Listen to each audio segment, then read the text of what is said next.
පින්වතුනි ඔබට මතකයි අපි පසුගිය 9 වෙනිදා මාර්තු 9 වෙනිදා සෑරදුන් වහන්සේට මංගල ගල තබලා ඉදිකිරීමේ කටයුතු ආරම්භ කළා. එතෙන් සිට අද 19 වෙනිදා මාර්තු පුරා දින 11ක් දහසකුත් බාධක මැද මේ සෑරදුන් වහන්සේගේ අත්තිවාරමේ කටයුතු තමයි දැන් මේ දමමින් පවතින්නේ. වතුර තියෙනකොට ලයිට් නෑ, ලයිට් තියෙනකොට වතුර නෑ.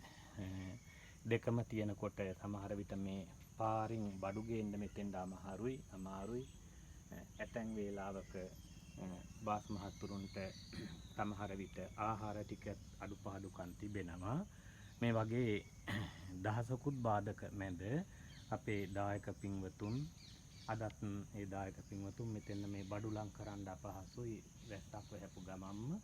ඒ නිසා බොහෝම වෙහෙසක් මහන්සි වෙලා මේ බඩු ටික ලං කරගන්න සුදුසු පරිදි පාරට පස් දමලා උදේ කාලේ සකස් කළා. මේ විදිහේ දහසක් බාධක මැද්දේ තමයි මේ සෑරදුන් වහන්සේගේ පළවෙනි කටයුත්ත වන අත්තිවාරමේ කටයුත්ත දැන් මේ දමමින් පවතින්නේ. ඉතින් ඔබට මේ මතු පිටින් පෙවුනත් ඔබට මතකයි මේ අත්තිවාරමේ වල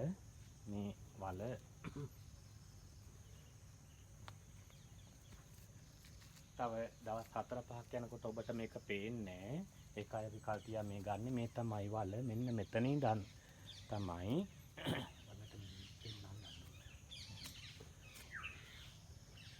එතන ඉඳන් තමයි ඔබට තව ටික දවසකින් මේ අත්තිවාරමේ උඩ සැබ් එක පළවෙනි සැබ් එක දකින්න ලැබෙන්නේ. මෙන්න මේ වලේ ඉඳන් හරියටම අඩි 6ක් උසයි. පොළොව මට්ටමට ගෙන්න අඩි 6ක් උසයි. ඉතින් විශාල ගල් ලෝඩ් 30කට ආසන්න ප්‍රමාණයක්, වැලි ලෝඩ් 10කට ආසන්න ප්‍රමාණයක්, මුළු වියදම ලක්ෂ 15කට අධික වියදමක් යනවා මේ අත්තිවාරමේ කටයුතු සඳහා පමණක්. දැන් මේ දින 11ක් පුරාවට දැනට සෑරදුන් වහන්සේගේ පළවෙනි අදියර හැටියට මේ අත්තිවාරමේ වැඩ නිම කරගන්නටයි මේ රැදවල් වෙහෙසෙන්නේ. අද රැත් මෙතන පස් පිරවීම සිද්ධ කරනවා. ඉතින් ඔබට අපි මේ දර්ශනය කරන්න දකින්න සලස්වන්නේ තව ටික දවසකින් මේ දර්ශනය ඔබට සම්පූර්ණයෙන්ම දකින්න නැති වෙනවා. උඩ සැබ් එකක් පමණයි ඔබට තව දවස් 4-5කින් දකින්න ලැබෙන්නේ. ඊට පෙර මේ මොනතරම් මහ පරිශ්‍රමයක් දරමින්ද මේ අත්තිවාරම අපි දමන්නේ කියන එක ඔබට පැහැදිලි කරන්නටයි මේ දර්ශනය සමීප කරන්නේ. ඔබට දැන් මේ පේනවා මේ තනිකරම පස්කන්ධ මේ තියෙන්නේ පුරවලා. එතකොට දැන් මේ මට්ටමට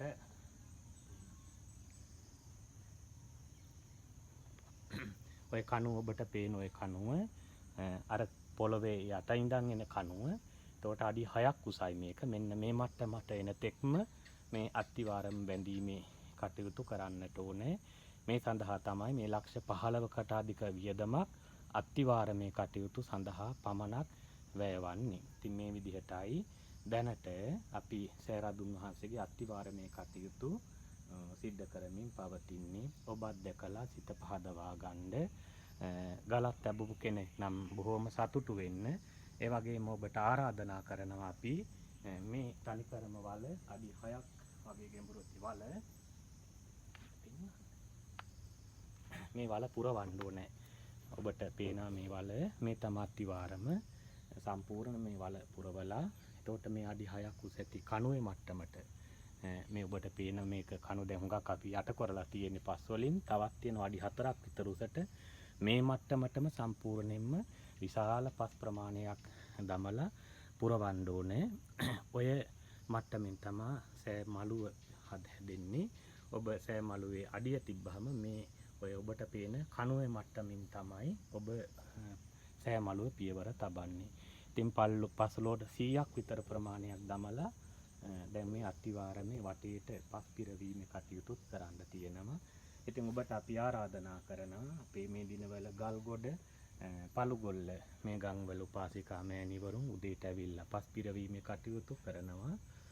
ඔබටත් මේ දර්ශනය දැකලා පුළුවන් අය අත්තිවාරම වටා පස් පිරවීම තමයි දැන් සිද්ධ කරන්නේ. පුළුවන් අය මේ පින්කමට පැමිණ පස් ටිකක් දමලා අත්තිවාරමේ කටයුතු ටික සිද්ධ කර ගැනීමට දායක වෙන හැටියට අපි කරුණාවෙන් ආරාධනා කරන හැම දිනාටම සම්මා සම්බුදු සරණයි.